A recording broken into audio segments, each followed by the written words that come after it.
Radical. Welcome to part 3 of Radical Rapid Fire Comment Response for August 29th through September 4th, 2022. Short comments, quick replies. Blade Brown. It's just like the two major political parties. They ask for donations from the common people, but still cater to the corporations who bought and purchased them. They don't give a fuck about you or me. 100% right. 100% right. You know, politicians of any type will say whatever they gotta say, to get donations, to get support. But once they're elected, a lot of them just don't give a fuck because they're already elected. I mean, you might say, well, they're trying to get reelected, sure, but like I said, I really don't talk about politics that much, but you're right. 100% right. They don't give a fuck about the common man and woman. A lot like YouTubers. They don't give a fuck about the people that donate to them ultimately. Ultimately, they really don't. They really don't. It just becomes a stack of separate money from their idiots.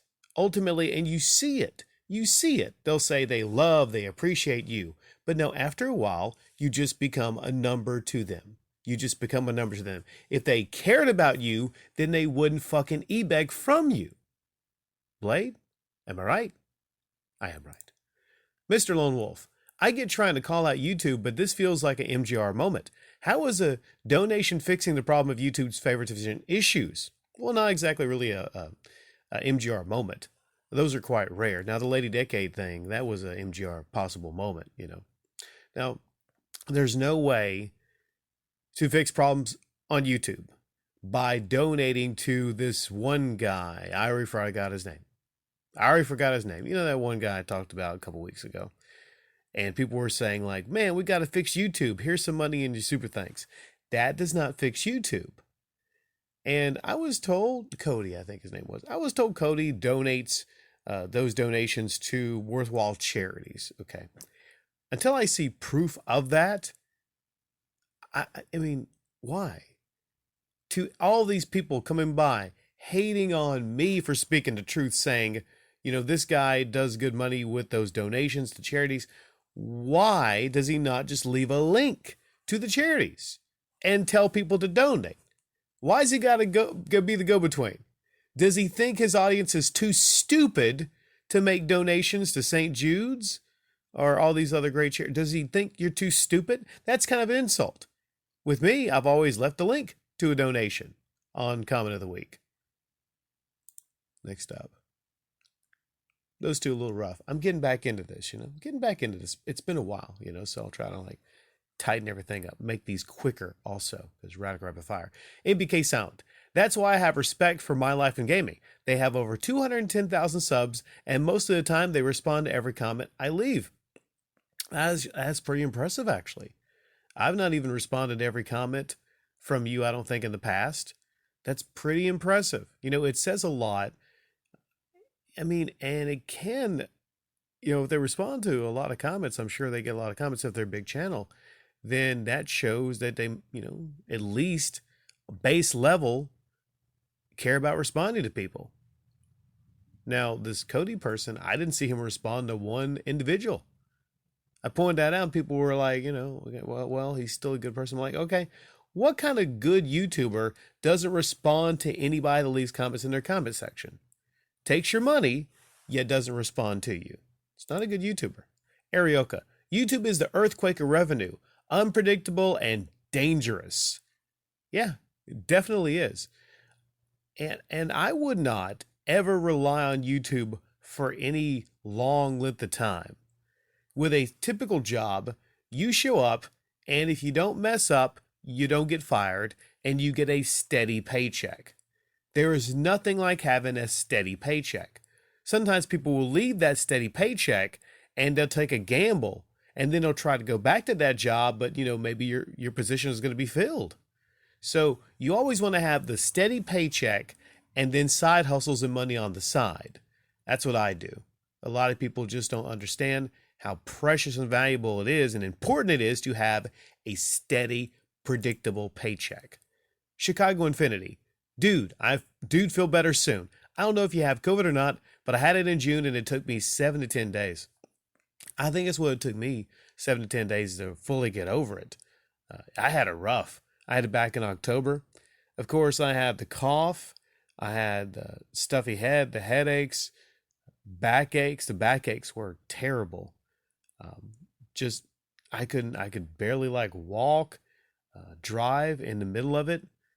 But no, I feel better now. I wonder, are many people still getting COVID? Or are we pretty much all over that? It seemed like a couple weeks ago, somebody told me they just got over COVID, and I'm like, damn, it's still kind of going around, huh? Nine thoughts. I'm so glad this is not my living everyday eggshells. Random bans could happen. It would be easier to work at McDonald's for 20 years and have steady income, just as an example.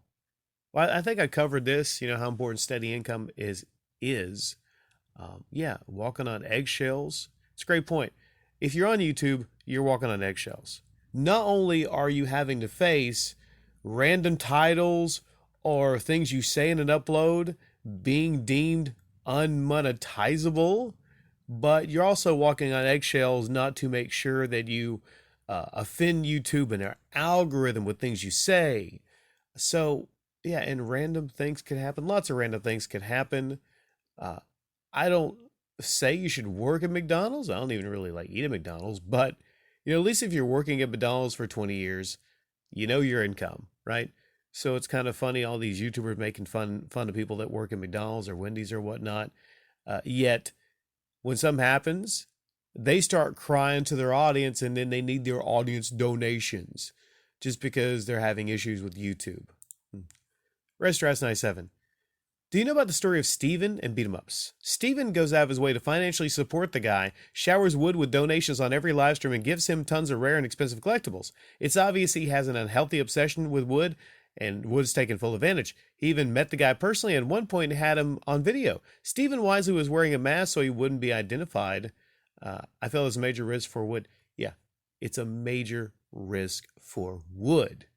Now, I wouldn't be terribly sad if anything happened to this Wood hawker. I would not lose a whole lot of sleep because this guy is a piece of shit that takes donations from children. Several other things about this guy.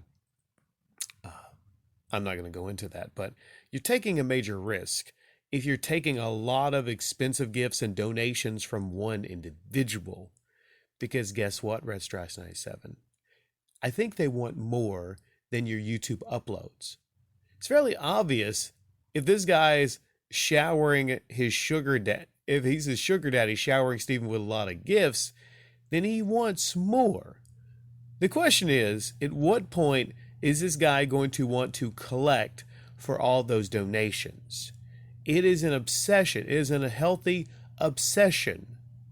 Some people actually say I have an unhealthy obsession with YouTubers when the fact of the matter is I'm just a guy that talks about things and I speak the truth. I don't give a damn about these people once I stop recording. But Steven, he probably has these murals of this guy on his wall. He probably collected a strand of his hair when he met him. Yeah, so don't even open yourself to take large donations from these people and get close to them because I'm sure they want to get close to you.